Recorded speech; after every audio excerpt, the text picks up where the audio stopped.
saja, santai aja dok, saya masih bawa korek. Jadi saya bukan nyarankan santri rokok, tapi orang rokok itu memang punya logikanya sendiri. Kalau Banafek Hajen itu masih pernah bahasa juga, karena Banafek juga turunan Mbah Mutamakin. Hak, rokok itu haram tau ora? Nak cara kula darani haram sebuti bah. Lah iya, nak haram ya bener aku. Mulane tak obong, barang haram apike diobong.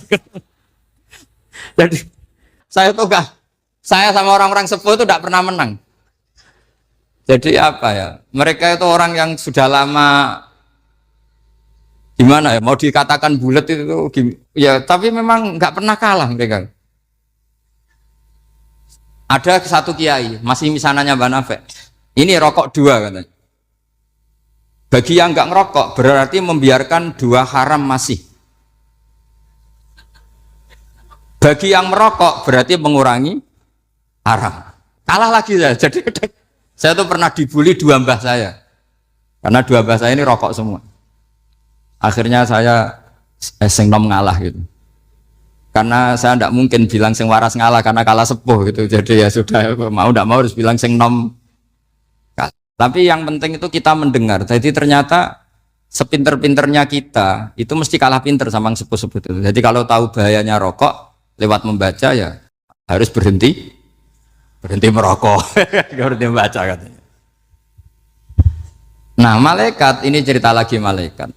Saya memang dari awal niat hormat Raden Asnawi karena buyut-buyut beliau itu ketemu di buyut saya. Saya ini turunan Mbak Asnawi sepuh. Terus cuma buyut saya itu nikah Lasem, terus saya keceluk cucunya keluarga Lasem. Sebenarnya saya juga cucu Kudus. Tapi terus alhamdulillah sekarang kembali karena buyut saya menyuruh saya ngajar di Damaran, terus sampai sekarang saya ngajar di Damaran. Tapi buyut saya itu masih lahir di Damaran. Namanya Mbak Hafsah, itu Hamsah binti Maksum bin Soleh bin Asnawi Sepuh. Sama seperti nasab di sini Raden Asnawi, Mbak Abdul Husnan, terus Nyai Ayu Sofiyah, terus Mbak Raden Asnawi. Saya mau cerita, jadi ilmu itu lebih keren kita. Sehingga Rasulullah SAW pernah ngendikan, saya ini rindu sekali li ikhwani, kata Nabi itu ikhwani. Kata sahabat bilang, alasna ikhwanaka ya Rasulullah, bukankah kita ini saudara kamu, saudara engkau ya Rasulullah? Tidak, antum ashabi, kamu itu sahabat saya. Siapa teman-teman kamu itu ya Rasulullah? Yaitu kaumun yang tidak melihat saya, kemudian iman kepada saya. Jadi mereka seperti kita semua di Kudus ini tidak melihat Rasulullah SAW, tapi iman sama Nabi. Dan ketika malaikat yubahi bikum malaikah, Allah bangga dengan malaikatnya, membanggakan kita. Sampai malaikat tuh sentimen, kok bisa ya Allah? Ya karena tadi, kamu iman sama saya wajar. Karena kamu melihat surga, melihat neraka, melihat aras. Sementara orang Kudus coba ngelihat apa? Paling simpang 5. Apa simpang 7 itu? Tapi imannya nggak kalah dengan malaikat. Kenapa nggak kalah? Karena tadi, kita diajarkan bahwa nisbatul isnaini wassalasah wal arba'ah ila ma la nihayatalaha itu sama-sama nisbatul far'i ilal asli. Tetap yang asli adalah angka 1. Jadi nggak mungkin aslu hadhil asya nggak dari Allah itu, nggak mungkin. Tetap dari zat yang 1. Kemudian tentu ini bukan nisbatul walad ilal walid, anak ke bapak tentu enggak, tapi nisbatul khaliq sama makhluk. Tapi apapun itu pasti 1. Sehingga Imam Amudi akhirnya masuk surga lewat jalur itu, tidak usah lewat pertanyaan man rabbuka wa man nuka. Kelasnya disuruh ngajar malaikat. Saya punya rencana jadi pengajar malaikat nanti itu kan. Jadi orang-orang Kudus yang dapat barokahnya Raden Asnawi nanti jangan mau kalau ditanya man rabbuka wa man nuka. Kelasnya itu harus apa? Jadi gurunya malaikat. Karena bapak kita Nabi Adam itu keren. Nabi Adam itu adalah orang yang disuruh Allah, dipresentasikan, dibanggakan Allah di depan para malaikat. Ketika ada malaikat yang agak hasut, tapi itu tidak malaikat papan atas, malaikat yang kebanyakan. Itu kan agak gak terima Nabi Adam jadi apa? Khalifah. Sampai malaikat ini usul ataj'alu fiha ma yufsidu fiha wasfikut. Makanya kalau saya protes sama malaikat itu malaikat yang ini, bukan Jibril sama Israel. Kalau protes Israel bahaya. Bisa dihabisin. Saya pernah ditanya seorang kiai, Gus jenengan gojlok malaikat kok berani? Ya karena malaikat yang jenis ini pernah gojlok Nabi siapa? Adam. Nggak percaya kalau Nabi Adam itu layak mimpin sampai protes ataj'alu fiha may yufsidu fiha wasfikut.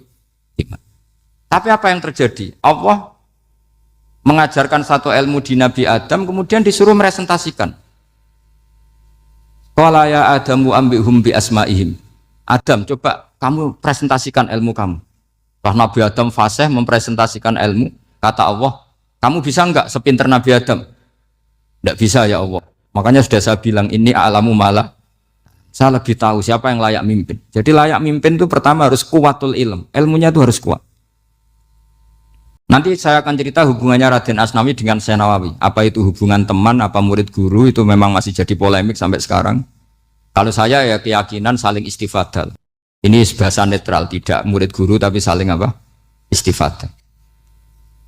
Kata Syekh Nawawi dalam tafsir Munir itu, ilmu itu nomor satu, sehingga beliau setiap ada ayat fa inna hisballahi humul ghalibun, beliau pasti menafsiri bil hujjah wal barohin la bis saulah.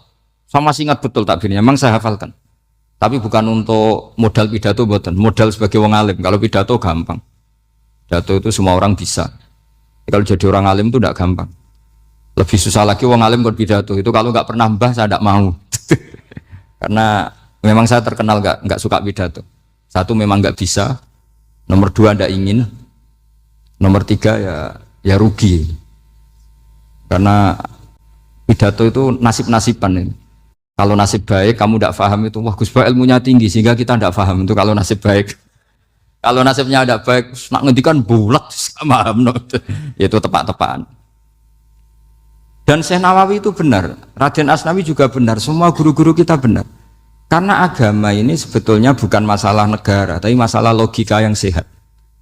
Uni Soviet itu pernah mengkooptasi Uzbek, Ceknya, Tajikistan. Itu 100 tahun. Orang dipaksa ateis. Tapi orang-orang Uzbek, saya sering ketemu lama Uzbek, kadang ketemu di Korea, kadang di Malaysia. Orang-orang Uzbek itu punya basement di bawah tanah. Kemudian di bawah tanah ini mereka ngajarkan tauhid. Ngajarkannya ya gampang, misalnya ini sesuatu yang ada, ya ini ada penciptanya enggak, ya ada, siapa tukang katanya. Yang penting itu enggak ada logika bahwa sesuatu yang ada disebabkan oleh ketiadaan. Lah orang komunis, orang ateis itu orang yang mengatakan alam ini didahului oleh nihilisme, oleh adamiyah. Masuk akal enggak sesuatu yang ada, penciptanya sesuatu yang tidak. Sehingga orang anak-anak Uni Soviet itu nggak pernah kepikiran membenarkan ateis, itu nggak pernah. Bareng Uni Soviet ada itu Glasnost Perestroika itu kemudian hancur, semuanya langsung menjadi negara Islam, termasuk Uzbek, Tajikistan, karena diajari ilmu. Bahwa ilmu itu yang nggak pernah kalah oleh negara. Sehingga saking pedenya Rasulullah SAW ketika Sulhul Hudaybiyah, ini agak jelimet, tapi gampang dicerna. Sulhul Hudaybiyah itu satu perjanjian yang semuanya merugikan Rasulullah. Yaitu kalau orang kafir masuk Islam disuruh kembalikan ke kafir, karena kafir itu bagi mereka habitat, Islam itu hal yang baru. Tapi kalau orang Islam menjadi kafir, nggak boleh kembali Islam, berarti kembali ke habitat. Semua perjanjian itu merugikan. Sampai masyhur Sayyidina Umar protes ke Rasulullah, jenengan masih nabi. Itu kan ekstrim tanya. Jenengan sampai sekarang masih nabi? Ya, saya masih nabi. Kenapa tanya demikian? Karena semua perjanjian merugikan Islam, menguntungkan orang apakah? Semua sahabat sebetulnya persis Sayyidina Umar protes, kecuali Abu Bakar. Lama-lama akhirnya di antara perjanjian itu berbunyi begini. Tapi saya minta satu hal. Orang boleh mendiskusikan Islam tanpa tekanan. Itu saja permintaan Nabi. Orang boleh mendiskusikan Islam secara bebas, tidak tertekan. Karena orang-orang kafir melihat itu hal yang biasa, ya nggak masalah Muhammad. Akhirnya orang diskusi. Islam itu apa sih? Islam itu orang yang menuhankan Allah. Allah itu siapa? Zat yang menciptakan langit dan bumi. Lama-lama orang kafir berpikir, wah keren, Tuhannya Muhammad bisa bikin langit dan bumi. Nggak kayak Tuhan kita, malah kita yang bikin. Jadi mulai debat itu mulai. Terus ada yang cerita lagi, saya pernah loh nyembah Lata, pas itu dikencingi luwak. Masa ailahun ya bulu ali sa'laban, masa Tuhan kok dikencingi luwak?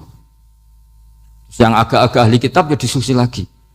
Wah kayaknya Yesus tidak Tuhan, masa Tuhan kok kelaparan, lemes, wah repot nanti.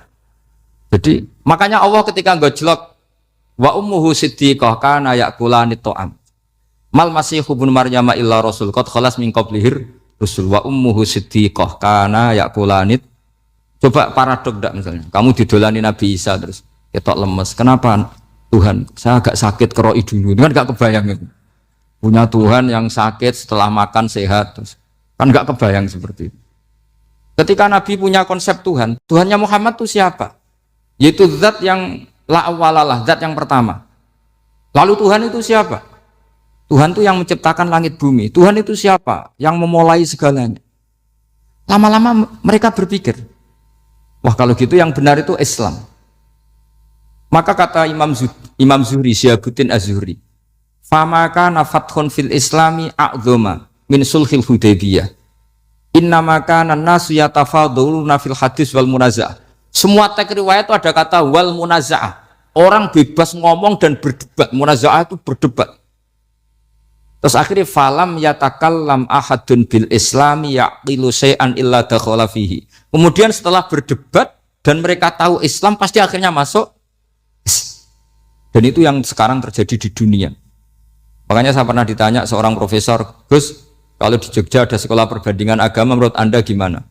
Asal itu tentang agama, enggak apa-apa. Tapi kalau yang dibandingkan umat Islam itu jangan. Karena nanti kalau di Indonesia kira-kira yang copet itu ditanya agamanya juga Islam, yang koruptor juga Islam. Jadi kalau yang dikaji Islamnya enggak apa-apa, tapi orangnya jangan, kata saya. Karena yang bulat ya banyak, yang enggak sholat ya banyak. Tapi kalau Islamnya saja, misalnya adu konsep tentang Tuhan. Masyhur kita mungkin banyak yang melihat itu debatnya Stanley Fischer sama Ahmad Didat itu. Tuhan kamu siapa ini itu sama Didat cerita Tuhan saya itu lam yalid walam yulad walam yakul lahu kufuwan. Itu spontan ada seorang mahasiswi bilang sepertinya Tuhan Anda lebih menarik. Karena Tuhan Anda yang menciptakan langit bumi, yang Tuhan ini kok lahirnya sudah di bumi, masa lahir-lahir langsung jadi Tuhan. Jadi akhirnya falam yatakallam ahadun bil islam yaqilu syai'an illa dakhala fihi. Sehingga agama ini apa? Agama itu adalah kalimat tauhid. Kalimat itu apa? Logika yang terbangun. Nah, ketika logika itu terbangun maka disebut yusabbitu wallahu alladzina amanu bil qaulis tsabit fil hayatid dunya wa fil akhirah. Allah itu akan menetapkan satu kaul, satu presentasi ilmiah atau satu kesimpulan ilmiah yang kesimpulan itu nyata benarnya dan ini akan nyata terus baik di kehidupan dunia maupun kehidupan apa? Akhir. Seperti Allah sebagai Tuhan itu akan nyata terus di dunia Allah ya Tuhan, nanti di akhirat juga Tuhan. Tapi Tuhan selain Allah maka menjadi Tuhan ini nunggu ada yang menuhankan. Misalnya Fir'aun itu jadi Tuhan karena ada yang menuhankan. Sekali dia mati dia sudah aset wisata, bukan Tuhan lagi. Makanya gojlokannya orang ulama Arab, kalau ketemu ulama Mesir, kalau gojlokan itu lucu. Orang Arab, ada Abu Jahal, Abu Lahab, penggaweane ngusir Nabi. Gitu. Itu gojlokannya ulama Mesir. Kata ulama Arab, kamu gayanya benci Fir'aun, tapi rizki kamu dari wisata melihat Fir'aun. Itu gojlokan. Gojlokannya ulama Arab sama ulama Mesir. Sehingga agama ini mengajarkan apa? Satu kalimat. Makanya kamu harus belajar mantek. Dulu Raden Asnawi ya pengajar mantek. Dulu buyut saya di sini Mbah Fauzan, abahnya Mbah Pah itu, mbahnya itu juga pengajar mantek. Karena di antara yang diceritakan Allah itu wa ja'alaha kalimatam baqiyatan fi aqibih. Tugas utama Nabi Ibrahim adalah menjadikan satu logika. Kalimah itu logika. Itu menjadi logika yang abadi, baqiyah itu abadi. Fi aqibih di anak turunnya Nabi Ibrahim. Misalnya begini, saya beri contoh ya. Misalnya saya mengatakan teh ini hitam, itu menjadi kalimah karena diucapkan, tapi tidak menunjuk hakikat karena tehnya berwarna apa? Kuning. Sehingga Quran kalau menyalahkan orang kafir itu ngendikannya kaburas kalimatan takhruju min afwahihim. Omongannya orang kafir itu menjadi kalimat karena diucapkan dari mulutnya. Kenapa menjadi kalimat? Karena diucapkan tapi tidak menunjuk hakikat. Seperti orang mengatakan 2 ditambah 2 itu 10. Itu kalimat, tapi kalimat yang salah. Karena tidak menunjuk hakikat. Seperti orang kafir mengatakan Tuhan itu 3. Itu kalimat karena diucapkan, tapi tidak menunjuk hakikat. Tapi ketika seseorang mengatakan Allah itu Tuhan, Tuhan itu satu, itu disebut kalimatu haqqin 'alaiha nahya wa 'alaiha namut. Mriki tahlilane wa 'alaiha apa wa biha? Wa 'alaiha apa wa biha? Wa 'alaiha ya ada yang tahlilan wa biha, itu enggak tahu sanadnya dari mana, pokoknya ada yang wa 'alaiha, ada yang biha. Kenapa dikatakan kalimat tauhid? Karena kalimat yang dari kesimpulan berpikir. Dan agama ini dibawa Nabi Ibrahim itu untuk membawa kalimat tauhid. Ciri utama kalimat tadi, kamu yakin seyakin-yakinnya bahwa nisbatul snaini wassalasah wal arba'ah ila ma la nihayatalaha itu kanisbatis snaini ilal wahid, yaitu semuanya far'un minal asli. Aslinya adalah wahid. Sehingga di kitab, saya pernah ngaji Mbah Mun, namanya kitab Al-Husunul Hamidiyah. Itu dikarang oleh ulama-ulama sekarang, itu diajarkan di MGS. Ini mbah-mbahnya Gus Akil, pendirinya madrasah MGS. Itu ada gambarnya di situ. Di situ ada gambar piramida, ada gambar hewan, ada gambar pohon. Kata yang ngarang, gambar sedetail ini, sejelimet ini dimulai dari nuqtah wahidah. Tetap dimulai dari satu titik. Dan ini disebut nuqtatil wujud. Jadi orang kudus sebanyak ini tetap dimulai dari satu orang, yaitu Adam. Adam dimulai dari ketiadaan. Lalu siapa al-mujid? Pewujudnya siapa? Hanya Allah Subhanahu wa ta'ala. Sehingga ulama-ulama termasuk Syekh Nawawi itu paling suka ngendikan semua makna Quran dikumpulkan di Fatihah, Fatihah dikumpulkan di Bismillah, Bismillah dikumpulkan di ba, karena di ba itu ada titik nuqtatil wujud, yaitu disingkat bi kana makana wa bi yakunu ma yakun. Karena saya, kata Allah, semuanya akan ada, dan karena saya yang enggak ada, semuanya suatu saat ada. Disebut nuqtatil wujud. Nah, kita meyakini kalau Allah satu itu seyakin-yakinnya, karena enggak mungkin angka enggak dimulai dari angka satu. Begitu juga gambar seapapun julumete. Misalnya sampean gambar zaman saya kecil, gambar paling favorit itu apa? Kambing bertarung. Itu gambarnya kan susah. Daripada gambar kambing bertarung susah terus dibikin kotak saja, tembok. Kalau tanya gurunya, gambarnya mana? Di belakang tembok, Bu. Ini itu dulu saya diwarai anak-anak nakal. Jadi semua satu gambar itu disuruh gambar harimau, yang satu disuruh gambar kambing bentrok, yang satu disuruh gambar matahari, semuanya kotak semua. Ini itu, Bu, gambarnya di belakang apa? Tembok. Maka nggak kelihatan kata sih. Jadi gurunya kalah cerdas.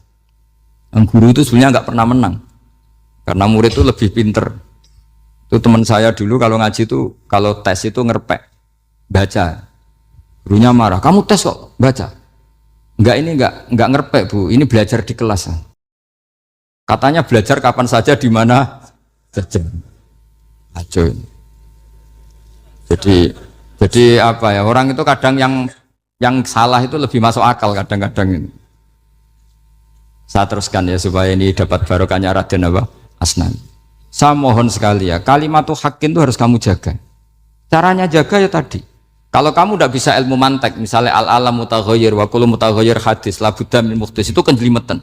Pakai saja teori umum bahwa gambar apapun jelimetnya itu dimulai dari satu titik. Karena nggak bisa, nggak dimulai dari satu titik, tidak bisa. Maka alam apapun jumlahnya nggak terhingga, tetap dimulai dari al-wahidul qahar, yaitu satu titik. Yaitu dalam konteks tauhid tentu itu Allah Subhanahu wa ta'ala. Sehingga Nabi Ibrahim itu orang paling sukses bikin waja'alaha kalimatam baqiyatan fi aqibi. Terus Nabi Muhammad begitu, sahabat gitu, sampai kita sekarang diajari ilmu mantek. Ilmu mantek itu logika yang nggak terbantahkan. Karena mau tidak mau. Kata Imam Syafi'i, fa innal uqula muttarratun ila qabulil haq, karena akal akan dipaksa menerima kebenaran. Dan itu yang terjadi di Uni Soviet. Dikooptasi 100 tahun untuk berfaham ateis, dilawan oleh ilmu, tetap menanamkan ilmu tauhid, ilmu mantek. Ketika Uni Soviet secara politik runtuh, semuanya menjadi muslim, termasuk negara-negara yang dulu dikooptasi. Maka kamu tidak usah kecil hati di Indonesia, apapun rusaknya negara ini, asal kita cara bertauhid benar, insya Allah tetap meninggal husnul khotimah. Karena sudah janjinya Allah, yusabbitu walladzina amanu bil qaulis tsabit. Sing jelas itu nomor satu tuh al qaulis tsabit. Memang itu logika yang masuk akal. Jadi jangan kira semua orang ditanya amar rabbuka, ndak. Banyak ulama yang enggak ditanya, masyhur itu dalam cerita keramat-keramat. Ada guru tauhid ngajarin tauhid. Setelah ditanya mungkar nakir, Imam Malik datang. Kamu nanya ini, man rabbuka man nabiyuka, kamu tahu ini guru Umul Barohin yang tukang ngaji tauhid. Guru tauhid kok ditanya apa? Tauhid.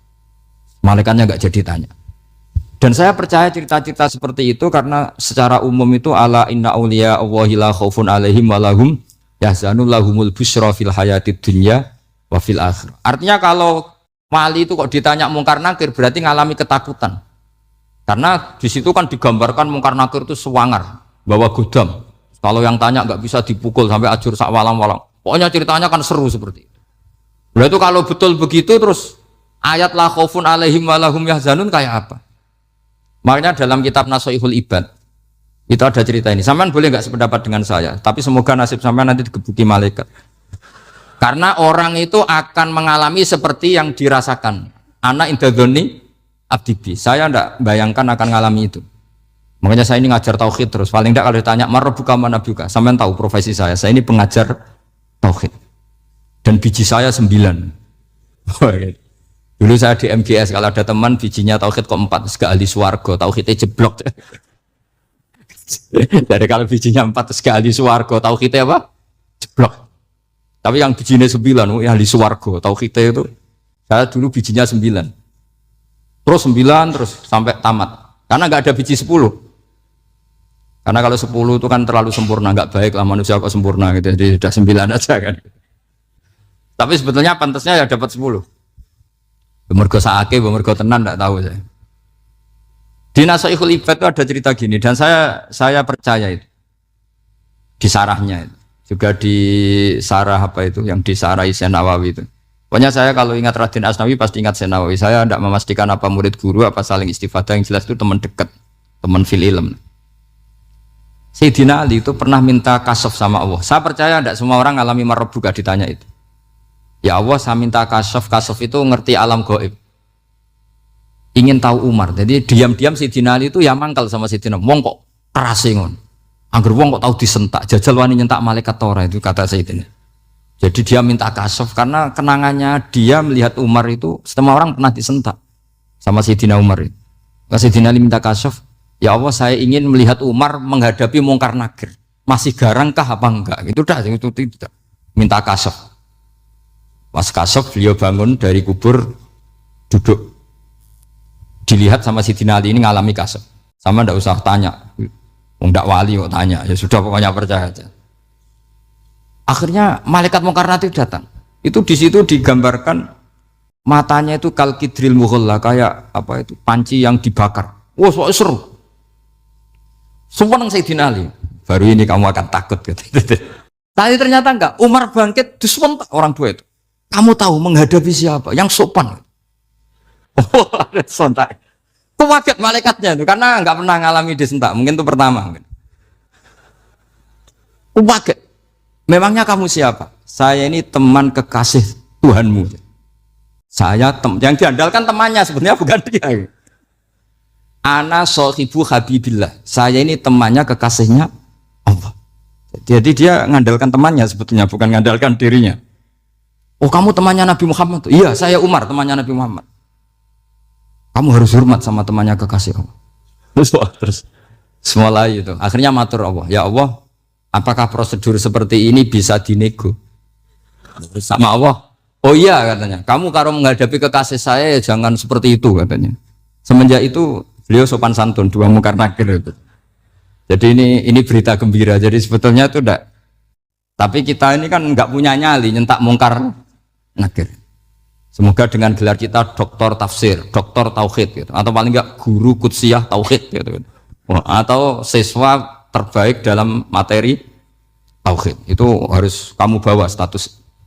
Jadi jika nanti ini saya ranking 1 tauhid, masa masih ditanya marbuka waman nabi. Dan itu menurut saya sah. Sama nggak usah protes takbirin gitu, susah usah takbiran. Pokoknya takbirnya adalah wali-wali itu la khaufun alaihim walahum. Ya, mereka tidak akan mengalami ketakutan baik kehidupan dunia maupun kehidupan akhir. Bahkan para malaikat itu mengatakan ke wali-wali nahnu auliyaukum fil hayatid dunya wa fil akhir. Kita ini teman kamu, saudara kamu, mitra kamu. Masa mitra kok nutuki itu kan nggak fair. Dan menurut saya paling efektif itu apa? Kamu harus punya rumus tauhid kayak Imam Amudi menemukan Tuhan. Imam Amudi itu menemukan Allah itu lewat ilmu matematika. Dan itu Allah saking senengnya disuruh ngajari para malaikat. Wa ya malaikati isma'u. Kamu harus mendengar, ini orang alim saya yang ahli matematika. Tapi justru itu ngerti bahwa asal usul alam itu minal wahidil qahar. Dari zat yang satu. Akhirnya Imam Amudi mulai ngajar tuh. Nisbatus naini wassalah sawal arba'ah ila mana nihayatalaha iku kabeh iku far'ul wahid. Akhirnya malaikat mantuk-mantuk. Nah, iman seperti itu akan setingkat keyakinannya dan keakurasiannya sama dengan imannya para malaikat. Makanya Nabi ngendikan tubaliman amana bi walam yaroni. Sebagian riwayat disebut sab amarot. Nabi ngendikan sampai 7 kali. Benar-benar keren orang yang tidak melihat saya kemudian iman kepada apa yang bisa menemukan itu? Hanya A. Misalnya contoh paling gampang ya yang dialami para ulama. Ya saya ulang lagi yang dialami para ulama. Ketika menemukan ilmu ya yang menjadikan mereka mahabbah Rasulullah Shallallahu Alaihi Wasallam. Nabi itu paling suka itu sholat. Nabi itu paling senang sama sholat. Wa qurratu aini fi sholat. Terus beliau ngendikan as-sholatu imaduddin. Terus beliau kalau muji sholat itu sundul langit. Sampai beliau kalau banyak masalah itu bilang ke Bilal, arikhna ya Bilal, saya kasih istirahat. Itu maknanya mau sholat. Semuanya sholat. Pertanyaannya adalah, apakah mungkin seorang raja yang ambisi jadi raja, kemudian yang dikampanyakan adalah orang supaya sholat? Tentu kalau Nabi seorang raja, beliau akan kampanye gimana? Narik upeti kayak apa, narik pajak kayak apa, biar Nabi kaya. Enggak. Nabi itu paling tersiksa kalau orang tidak sholat, tersiksa kalau orang tidak sujud. Loh, kalau beliau seorang raja, ngapain mempopulerkan sholat? Maka makna sholat imaduddin adalah sholat itu tiang agama. Maknanya tiang agama, kamu akan tahu betul kalau dia seorang nabi. Karena apa? Yang diajarkan adalah sholat. Loh, coba untungnya apa bagi Nabi Muhammad ketika umat Islam sholat? Kan tidak ada untungnya sama sekali. Justru itu kelihatan kalau dakwah beliau itu dakwatul haq, mengajak kebenaran. Lho wong kok kampanyane kon salat, mestinya nak kepengin sugih kan kon bayar pajak, upeti. Tapi enggak, Nabi itu ngajarkan apa? Orang supaya salat. Dan ini diimplementasikan sama Raden Asnawi. Beliau ngarang pesolatan. Orang sealim itu yang dikarang pesolatan. Makanya saya tuh kagum. Saya saksinya banyak. Tanya murid-murid saya kalau beli pesolatan sak kerdus, saya kirim ke Korea terus ke pedalaman-pedalaman. Karena saya butuh pesolatan bahwa orientasi kita itu sholat.